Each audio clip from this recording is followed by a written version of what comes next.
E fazer a implementação de lavoura nesse tipo de sistema, abertura de área, seja qual for ele, custa caro e muito caro. Mas sabemos que em algumas determinadas ocasiões precisamos fazer alguns trabalhos, alguns manejos. E o plantio do soja no seco, no pó que a gente fala, é um desses manejos. Fica com a gente e vamos falar sobre esse assunto. Então, antes de mais nada, o que eu quero deixar claro para vocês é que esse vídeo ele é a parte 1 de 3 vídeos e tem continuações, tá? Só que as continuações, eu vou deixar o link para vocês terem acesso aqui. Custa um valor simbólico para vocês terem acesso aos outros 2 vídeos e ao conteúdo escrito. Mas, bora pro conteúdo.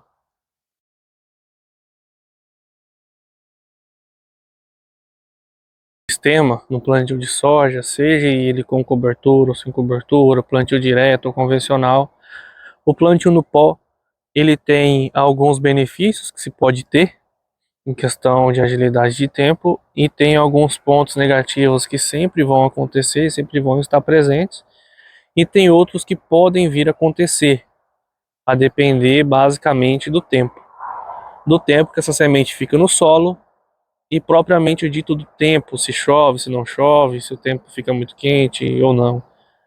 Eu vou falar alguns desses pontos aqui neste vídeo, o restante nos outros vídeos de continuação. Acredito que dentre os pontos negativos que estão inerentes ao plantio no pó de soja, eu acho que o principal é a perca da qualidade da semente. Quando nós falamos de perca da qualidade da semente, nós estamos falando sempre de perca de germinação e perca de vigor, em porcentagem, né, em potencial. Por quê?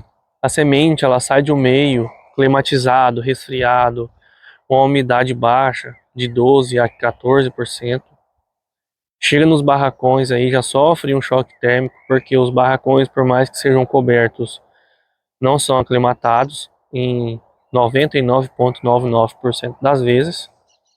Ela já sofre um estresse térmico e quando ela sai do barracão, já com tratamento de semente, com todos os químicos no seu tegumento, na sua casca, e chegam no campo com a temperatura do ar que facilmente no centro-oeste pode chegar a 40 graus, baixa umidade relativa do ar, o sol batendo nessa palhada ou no solo descoberto, aumentando ainda a temperatura, pode trazer grandes prejuízos aí em perca de potencial de germinação e potencial de vigor. Onde é sabido, onde todos sabem, que um plantio bem feito e uma semente de qualidade é meia tuia cheia, que a gente costuma dizer, né? Ou seja, uma produtividade boa, uma produção boa está no plantio, na qualidade do seu plantio. E no final das contas, o que isso quer dizer? Significa que quando você perde potencial de germinação, em 1 metro de plantas você vai ter menos plantas do que feito em um plantio adequado, e você vai ter plantas subdesenvolvidas das que vierem a germinar e a emergir do que feitas em plantios adequados, a níveis adequados.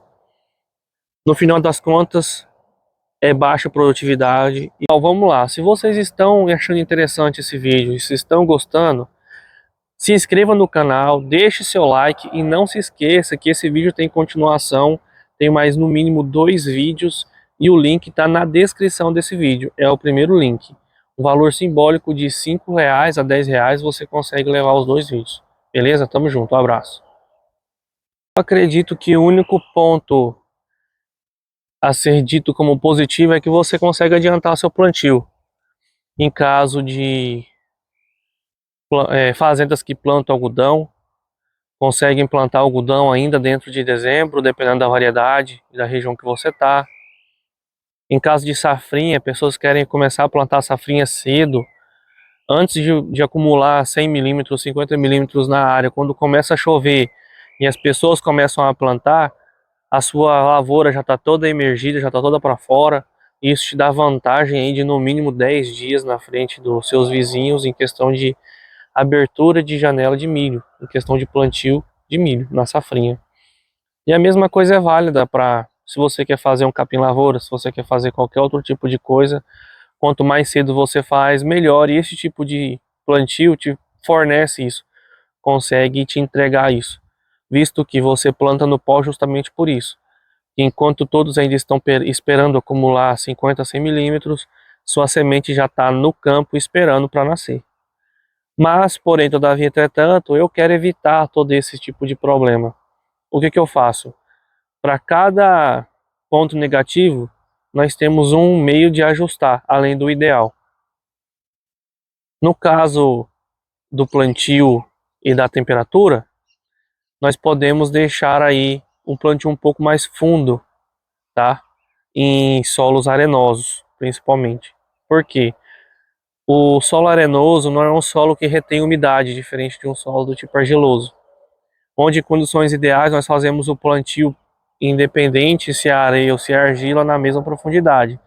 Em solos arenosos, nesse tipo de plantio, nós costumamos afundar um pouco a semente, para 4, 5 centímetros, para que a umidade, quando chegar nessa profundidade, ela já vai estar em níveis bons, abre aspas, para essa semente conseguir puxar essa umidade, germinar e emergir tranquilamente.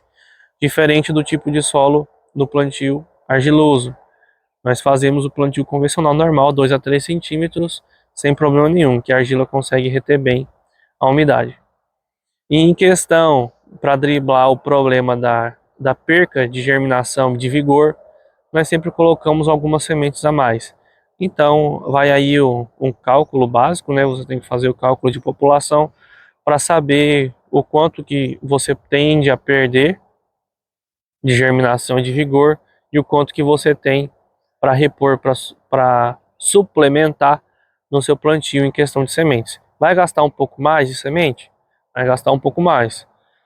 Mas eu acredito que produtores que trabalham nesse sistema já estão acostumados com isso e já compram sempre semente a mais para esse tipo de plantio. Não se esqueçam, o restante dos vídeos está na descrição do vídeo, tá? Fique com Deus, um abraço, tamo junto.